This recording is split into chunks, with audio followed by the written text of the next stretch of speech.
Guys, मैं रुखसार सन, मैं गुलजार अहमद, मैं असद जैकब। आप देख रहे हैं जिम 20 की रिएक्शन यूट्यूब चैनल। आपका हमारे इस चैनल पर दिल के ताकन से वेलकम। अगर आप देखना चाहते हैं इस तरह की रिएक्शन वीडियो तो हमारे चैनल जरूर सब्सक्राइब और उम्मीद करते हैं आप खैरियत से होंगे। यूं हंसते मुस्कुराते रहें। जो चलते हैं वीडियो के लोग सा की वीडियो का टाइटल है इस पाकिस्तानी ने प्योर पाकिस्तानी की पोल खोल दिए। देखते हैं सबसे पहले वीडियो, फिर देता हूं अपना रिएक्शन।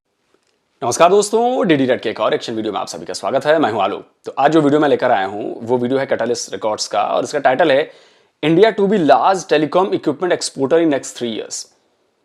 अगले 3 साल में, शायद अश्विनी वैष्णव का बयान था या किसी का, इतना याद नहीं आ रहा, किसी का तो बयान आया है कि अगले 3 साल में हम दुनिया के तीसरे सबसे बड़े टेलीकॉम एक्सपोर्ट होंगे। टेलीकॉम इक्विपमेंट्स के मतलब जो टेलीकम्युनिकेशन इक्विपमेंट्स आते हैं ना, उसके। तो चलिए देखते हैं भाई इस पर पाकिस्तान की जनता क्या कह रही है।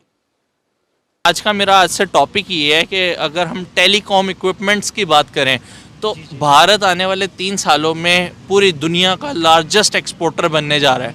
बहैसियत पाकिस्तानी किस तरीके से देखते हैं आप? जिस तरह से हमारी तालीम हमें सिखाती है या जिस तरह से हमारा एक भारत के साथ रिश्ता है, तो मैं तो चाहता हूँ कि यार ये जो जितनी भी प्रोडक्शन है ये फ़ोन्स वगैरह की, ये पाकिस्तान में हो। लेकिन अगर पाकिस्तान में ऐसे हालात हैं कि प्रोडक्शन नहीं हो सकती तो वो एक नेबर कंट्री है। अगर उसके साथ हमारी इंपोर्ट और एक्सपोर्ट खुलती है और उधर प्रोडक्शन होती है तो मैं तो ये एक खुश आइंद बात ही समझता हूँ। मौजूदा करंट टाइम के अंदर आप क्या देख रहे हैं कि अगर भारत के साथ हमारी इंपोर्ट एक्सपोर्ट ओपन होती है तो उसका ज़्यादा फ़ायदा भारत को होगा या पाकिस्तान को होगा? नहीं, मेरे ख्याल में उसका ज़्यादा फ़ायदा जो है वो पाकिस्तान को ही होगा, क्योंकि जो भारत है वो पहले ही उसकी जो मार्केटिंग है या जो उसने कस्टमर अप्रोचिंग है वो हमसे कहीं ज़्यादा बेहतर है। उसकी जो प्रोडक्ट्स हैं वो बाहर पहले ही जा रही हैं। ठीक है। अगर एक मैं रिपोर्ट पढ़ रहा था पिछले दिनों कि भारत आने वाले 1-2 सालों में ना जो गाड़ियों की प्रोडक्शन, ऑटोमोबाइल्स की जो प्रोडक्शन है ना, उसमें भी जापान को पछाड़ देगा। पिछाड़ दिया है? हाँ, पिछाड़ दिया है बल्कि। तो मेरे ख्याल में हमें निस्बतन अमेरिका से या दूसरी वेस्टर्न कंट्री से चीज़ें इंपोर्ट करके ज़्यादा महंगी पड़ेंगी। हमने तो इंपोर्ट ही करनी है, तो भारत से इंपोर्ट करने में कदरें सस्ती पड़ेंगी, तो ज़्यादा फ़ायदा पाकिस्तान को होगा। मौजूदा करंट टाइम में कितना आगे निकल गया भारत हमसे? अभी मेरे ख्याल में तो ये कंपैरिजन बनता ही नहीं है। Right time.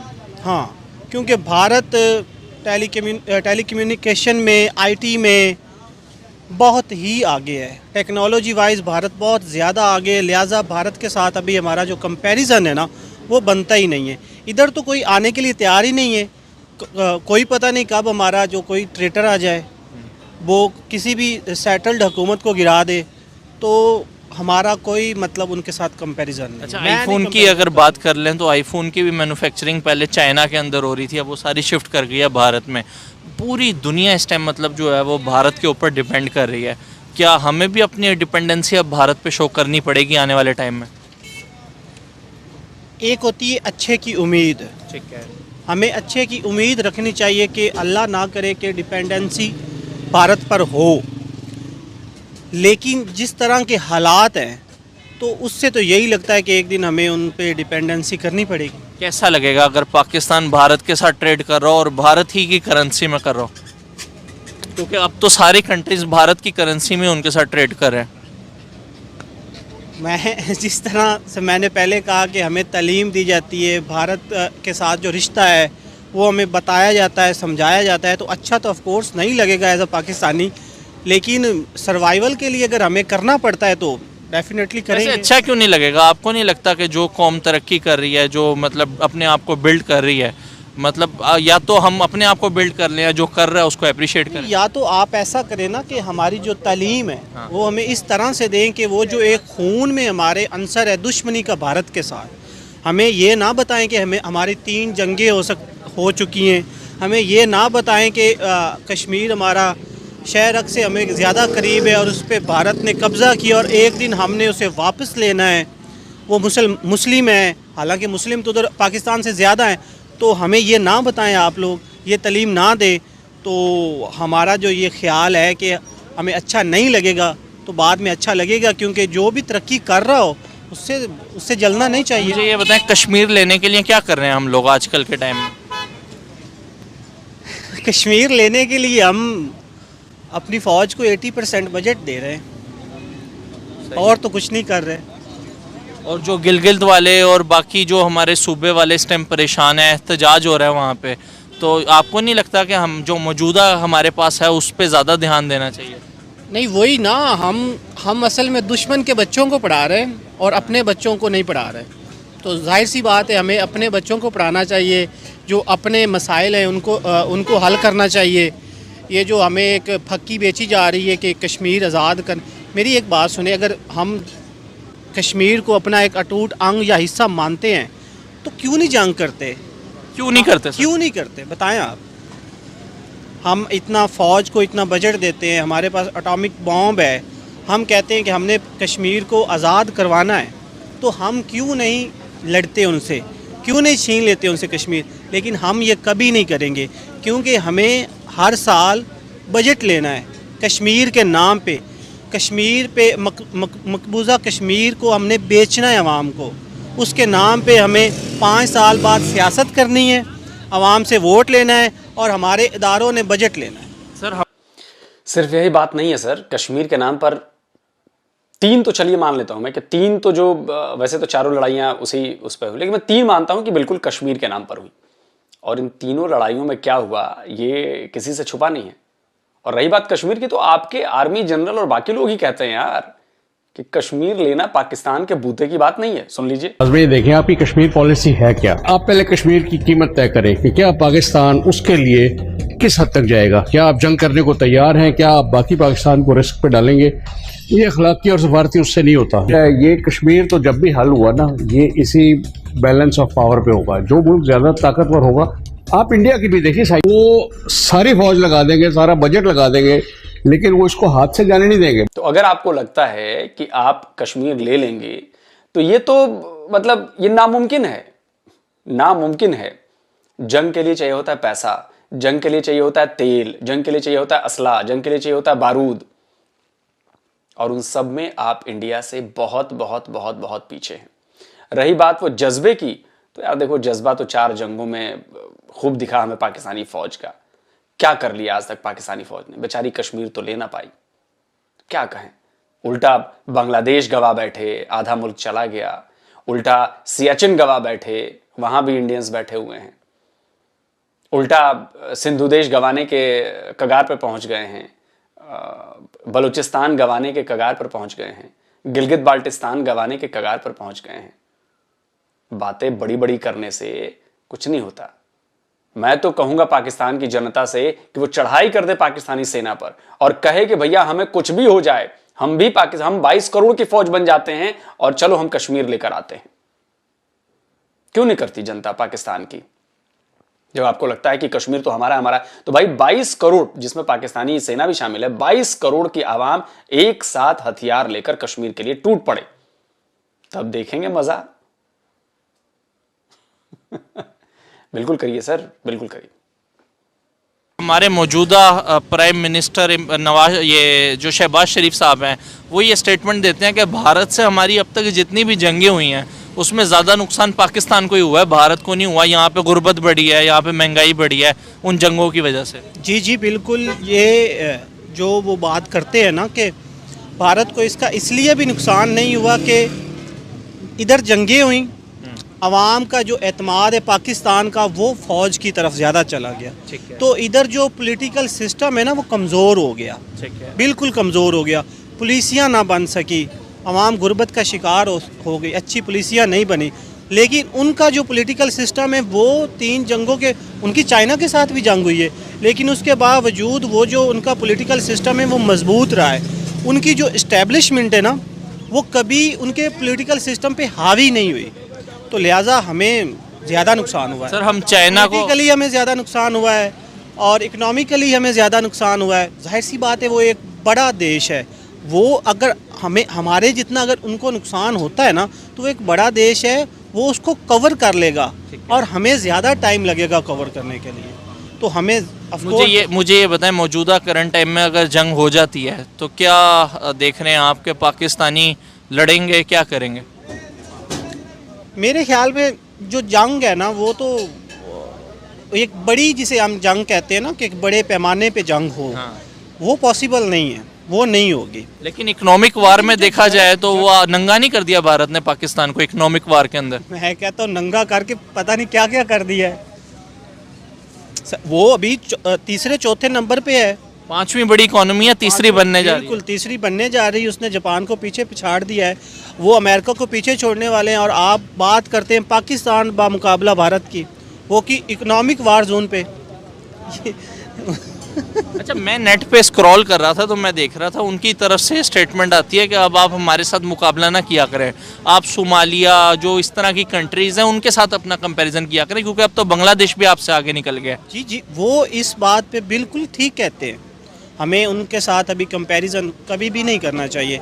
हाँ, हम उनके साथ एक कंपैरिजन करते रहें और करते आएंगे कि हमारे पास हमारी जो फ़ौज है वो बड़ी जवान है, बहादुर है। हालांकि कोई ऐसा काम अभी तक दिखता नहीं है कि हम बहादुरी का जो किस्से हैं वो लापते फिरे, लेकिन फिर भी हम पाकिस्तानी हैं, हमारी होप्स बड़ी हाई। आपको क्या लगता है? हम कसम से भाई साहब, मुझे ना आपकी बातें सुनकर आपसे मिलने का बड़ा मन कर रहा है, या आपसे बातें करने का बड़ा मन कर रहा है। बड़े कम ऐसे पाकिस्तानी होते हैं जिनके पास जिगरा होता है सच बोलने का, लॉजिकल बात करने का, और उनमें से एक आप हैं। आप यकीन मानिए, मैंने कम से कम अब तक 2-4-5 हजार लोगों के रिएक्शन तो देखे होंगे पाकिस्तानियों के, और उनमें से बस चुनिंदा 5-10 ही हैं जो आपकी तरफ बेबाकी से और सही बात, लॉजिकल बात बोलते हैं। अगर कोई पाकिस्तानी जो सुलझा हुआ पाकिस्तानी है इनकी बातों को सुनेगा तो उसको पता चलेगा कि आप कहां पे गलती कर रहे हो, कहां पर आपको अपने आप को ठीक करने की जरूरत है, कहां पर अपने आप को आगे बढ़ाने की जरूरत है, और कहां पर आपको लचीलापन दिखाने की जरूरत है, और कहां पर आपको फैक्ट चेक करने की जरूरत है, कहां पर आपको अपने हिस्ट्री के बुक्स में लगी चीजों को सही जानकारियों से बदलने की जरूरत है। तो मैं कहूंगा कि जो भी पाकिस्तानी मुझे देखता है वो इन भाई साहब की बातों को गौर से समझे, उसको एनालाइज करे कि वो क्या कह रहे हैं और क्यों कह रहे हैं। बिना कोई वजह ये बात नहीं कह रहे हैं, हर इनकी बातों के पीछे वजह है। तादाद में उनसे फौज, हमारी फौज की तादाद उनसे ज्यादा है क्या? आप जो कहते हैं कि हमारी फौज है तो तादाद की है क्या? हम हमारे पास कोई ना कोई फक्की होती है मौजूद हर टाइम। अच्छा, जाहिर सी बात है वो तादाद में भी ज़्यादा है और उनके पास टेक्नोलॉजी भी ज़्यादा है, लेकिन वो अब हमारे पास फक्की है कि हम मुस्लिम हैं, हम डरते नहीं हैं, हम कूद जाते हैं, वो काफिर हैं, वो मौत से डरते हैं। तो सर 1971 की जंग में क्या हुआ था? मैं देखें, अगर मुसलमान होना ही क्राइटेरिया है तो अगर हम पुरानी जंगों की बात करें, 1971 की जंग की बात करें, तो 93,000 किसने सरेंडर किए थे? हमारी साइड से होता? मैं वही कह रहा हूँ ना कि हमें ये फक्की बेची जाती है। अच्छा, किसी ना किसी तौर पे हमें भारत से ऊपर दिखाने के लिए कोई ना कोई फक्की तो बेचनी ही उन्होंने, तो बस ये फक्की है। वरना वो हर एतबार से उनकी फ़ौज टेक्नोलॉजी के लिहाज से, नंबर के लिहाज से वो हमसे कहीं आगे नहीं। क्या उनकी फ़ौज में मुसलमान नहीं है? हैं, लेकिन मैं वही कह रहा हूँ सिर्फ फक्की बेची जाती है, वरना कोई इसके फैक्ट्स के साथ ताल्लुक़ नहीं है। उधर मुस्लिम हैं, सिख हैं, हमसे ज़्यादा उन्होंने कामयाबियाँ हासिल की हैं। हमने आज तक उनका कुछ नहीं बिगाड़ा, लेकिन 1971 में उन्होंने हमारा जो एक बड़ा हिस्सा है वो हमसे अलग करवाया, लिहाजा हमने अभी तक कामयाबी नहीं हासिल की। हम अपने आप को 9वीं बड़ी फ़ौज गिनते हैं, हर चीज़ करते हैं, लेकिन अभी तक हमने कोई ऐसी कामयाबी हासिल की नहीं। ऐसा कंट्री जो टेक्निकली डिफ़ॉल्ट होने जा रहा हो और वो उस कंट्री के ऊपर बात कर रहा हो जो पूरी दुनिया जिसके ऊपर डिपेंडेंट हो, कैसा सुन के लगता है आपको? बस हमारी आवाम को मज़ा आ रहा है तो वो ऐसी बात करते हैं कि जिससे आवाम को मज़ा आए, और जो हमारे असल मसाइल हैं उससे आवाम की जो नज़रें वो हटें, तो वो ऐसी बातें फैलाते हैं और आवाम उस पर लगी हुई है। सही है। Any last message from your behalf?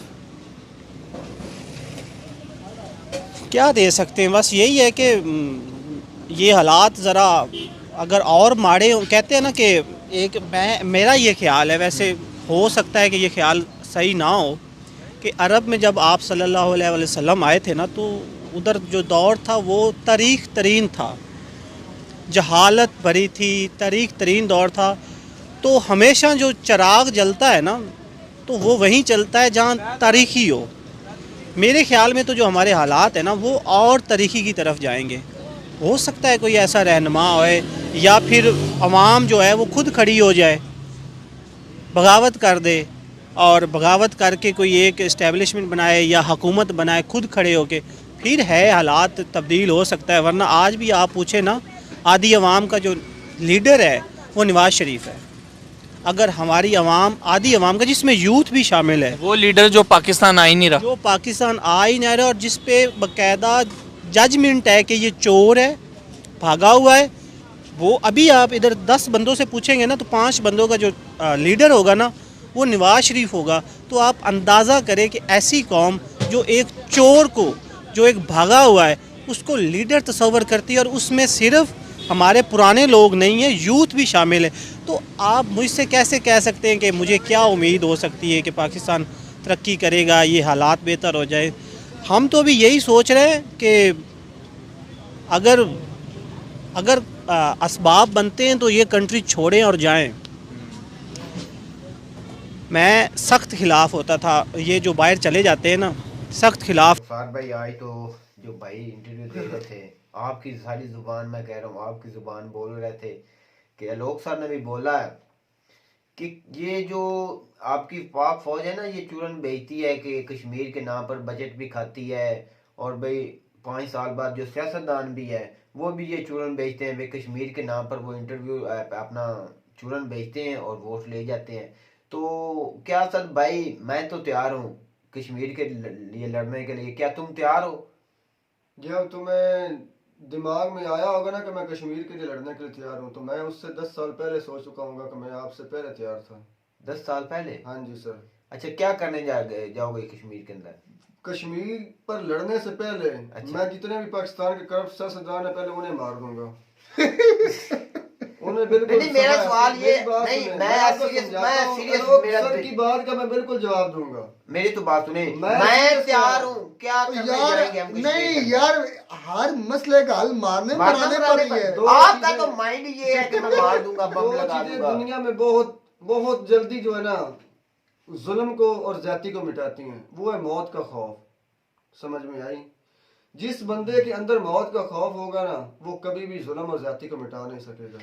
नहीं, मेरी तो मैं उधर ही आ रहा हूँ, उधर नहीं आ रहा। अच्छा, दूसरी बात आप बताओ, हम कश्मीर के लिए मैं लड़ने के लिए तैयार हूँ, तुम तैयार हो, क्या करोगे? अच्छा, वीडियो के से उधर जाके हम करेंगे क्या? मेरी बात कश्मीर हासिल करके क्या उधर जाने करेंगे? से पहले मैं पाकिस्तान के जो करप्ट और गंदे लीडर है ना, उन्हें मारने के बाद कुछ ऐसे प्रोग्राम या ऐसी कोई डेवलपमेंट करने की आवाम से अपील करूंगा कि खुद अपने नुमाइंदे अच्छे लेकर आओ, तब हम कश्मीर। अच्छा, वही जो आप उधर जाके कश्मीर की आवाम को देंगे, फैसिलिटी देंगे या सहूलतें देंगे, वही भारत दे और फैसिलिटी दे, क्या हम खुश नहीं होना चाहिए?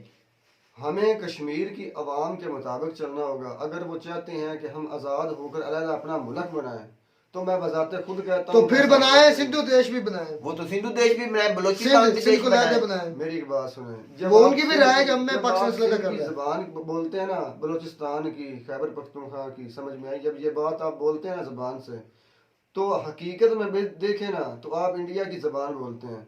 अगर वहाँ की आम भाई पाकिस्तान के सिंध के अंदर प्रोटेस्ट हो रहे हैं, रुखसार असद भाई, हम इधर चैनल पर बैठे हैं, जो आवाज उठेगी, जो हकीकत होगी, वो हमारे सामने आती रहती है। मैंने पहले ही आपसे कहा था, इंडिया में भी उठी है, खालिस्तान के वादे उठे, मेरी बात दुनिया ने देखी है, दुनिया ने देखी है। अगर सिंधु देश हमारे पाकिस्तान में उठी है, बलोचिस्तान को लगा करो, वो उठी है। इतने जो प्रोटेस्ट होते हैं, इतनी जो आवाम उठी जाती है, आपके पास आते हैं लोग, वीडियो ले देते हैं लोग, वो वीडियो दिखाया करें और फिर मीडिया इतना आजाद है, उन्हें कवरेज की दिया करें। अच्छा भाई साहब, मेरी तो बात, भाई साहब ने बहुत अच्छी बातें की कि हमें हर चीज ये चूरन को भूलकर इंडिया जो इतना इस वक्त तरक्की कर रहा है, उसके साथ ताल्लुकात अच्छे करने चाहिए और ट्रेड जो है खोलनी चाहिए। जो मेरे दिल की आवाज थी ना, वो भाई साहब ने बहुत अच्छी बातें की है। एक बात आलोक साहब ने बड़ी बेहतरीन की है, हमें तो मेरे ख्याल में वो करना चाहिए, हमें जाकर अपने आर्मी के पास जाना चाहिए, सारे पाकिस्तान। वही मैं असद भाई को बोल रहा हूं कि हम चले सारे आर्मी के पास जाएं।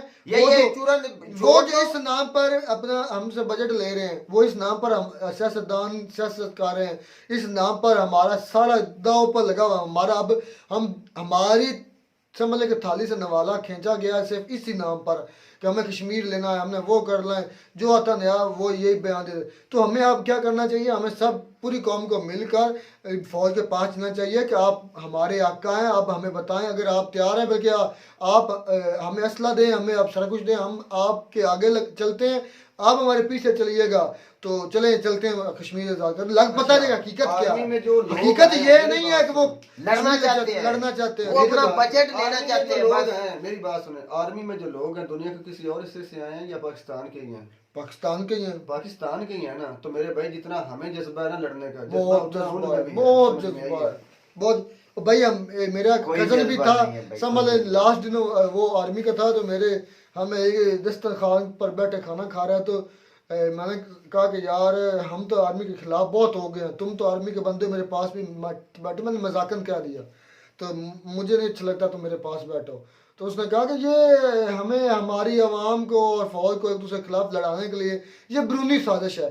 मेरा एक अंकल था मेरे साथ ही बैठा था, वो भी आर्मी के खिलाफ बहुत हो चुका है, तो उसने फिर उसकी वो बेइज्जती की ना, मैं कहता हूँ छोड़ बात दें। उसने कहा कि ये कैसा चूरन आप बेच रहे हैं, आप सारा कुछ करते भी हैं, आपके बड़े जर्नल्स हैं वो सारा कुछ करते भी हैं, ऊपर से ये चूरन खिला देते हैं कि ये तो ब्रूनी साजिश है आवाम को और फौज को आपस में लड़ाने की। अच्छा, जब खालसा आवाज मतलब मुल्क अलाला करने का सिखों का ये तहरीक, खालसा नहीं खालिस्तान खालिस्तान बनने की जो तारीख थी, तो क्या उस वक्त इंडिया के हालात इतने अच्छे थे जितने आज हैं? वो जिस मेरी बात जिस वक्त वो वो चली थी वो इतने अच्छे थे, नहीं थे ना? तोड़ चुकी है, अब तोड़ चुकी होगी यार, नहीं थे ना? तो क्यों ये ऐसी तारीख मर्ज वजूद में आई? भाई वो क्यों हर आई? कंट्री में हर की अलग अलग राय होती है। मेरी तो बात मैं जवाब दूंगा आपका। सर मैं आपको एक घर में 4-5 बहन भाई सबकी राय अलग होती है, ठीक है। वो क्यों थे? क्योंकि इंडिया के हालात उस वक्त अच्छे नहीं थे और सिखों के साथ वहां पर ज्यादती और जुल्म हुआ करता था, ठीक है। हालात बेहतर हुए, उन्होंने वो तारीख खत्म हो गए। जैसे हालात पाकिस्तान के बेहतर होंगे ये तरीके भी अपने आप दम तोड़ जाएंगे। बात सिर्फ भाई इतनी सी है। तो वो मैं बात करता हूँ कि उस भाई साहब ने कहा है कि हमें इंडिया के साथ ट्रेड करनी चाहिए। इंडिया इस वक्त ग्रोइंग मुल्क है, पूरे वर्ल्ड में इस वक्त जो तरक्की कर रहा है। मेरी तो बात सुने, आपने बात की है ना, आवाम है ना, आवाम से लेकर हुक्मरानों तो तक। भाई आप तो बीच में बोल, मैं बात करना चाहता हूँ कि इंडिया एक ग्रो मुल्क है, इस वक्त पूरी वर्ल्ड में अच्छी इकोनॉमी उसकी है, उसके साथ हमें ताल्लुकात अच्छे करने चाहिए। ये नहीं कि कश्मीर की जंग हमें लड़नी चाहिए, वही कश्मीर का हम इशू लेंगे, उस पर जंग चढ़ाई करेंगे। हमें चाहिए कि हमें उसे ट्रेड शुरू करनी चाहिए, टेबल टॉक करनी चाहिए, कश्मीर का मसला टेबल टॉक के जरिए हल करना चाहिए। मैं भी ये मानता हूँ कि जो बात अमन से बैठ कर की जाए उसके लिए जंग लाजमी नहीं है, ठीक है। लेकिन भाई साहब ने बात की कि इनके खून में दोगलापन है, ठीक है। हमने पहले भी एक वीडियो कोई की थी, उसमें भी मैंने कहा था कि अगर आप हमें गाली देंगे तो आप अपने आप को गाली देंगे कि हम यहीं के हैं, आप भी यहीं के हैं, हमारा खून एक ही है। समझ चलें जी, आज ये बात तस्लीम कर ली भाई ने, कभी तो वही करते थे कि हम एक ही हैं। नहीं तो वीडियो से पहले ये भी कह रहे थे कि मैं तो सोच रहा हूँ अपनी प्रॉपर्टी बेच कर अपने पाकिस्तान के सियासतदानों को उड़ा दो। हकीकत बात है, उनके हवा के नजदीक भी नहीं पहुंच सकते। हाँ जी, जितनी उनकी सिक्योरिटी होती है हम तो जितने सताए हुए हैं ना इंसान, वो अब तक तो खत्म हो गए, जिसके बस में होता तो वो खत्म हो गए, यही बात है। तो भाई ये हमें इंडिया के साथ तल्लुकात की जरूरत है, लेकिन इंडिया को हमारे साथ कोई सरोकार नहीं। हम मरे या जिए, वो बल्कि हमसे बेहतर जी रहे हैं। शायद हमारे साथ तल्लुकात से उनको नुकसान, पाकिस्तान को ज्यादा फायदा था, इंडिया को इतना फायदा नहीं था पाकिस्तान इंडिया के ट्रेड। भाई हमें उनके तरले भी करने पड़ते, मेहनत भी करने पड़ते, तो हम फिर भी हमने ताल्लुकात अच्छे करने तो उम्मीद करते हैं आपको हमारी वीडियो अच्छी लगी। वीडियो अच्छी लगी तो हमारे चैनल जरूर सब्सक्राइब करें। मिलता है नई वीडियो में नया टॉपिक के साथ, तब तक दीजिए इजाजत, अल्लाह हाफ़िज़।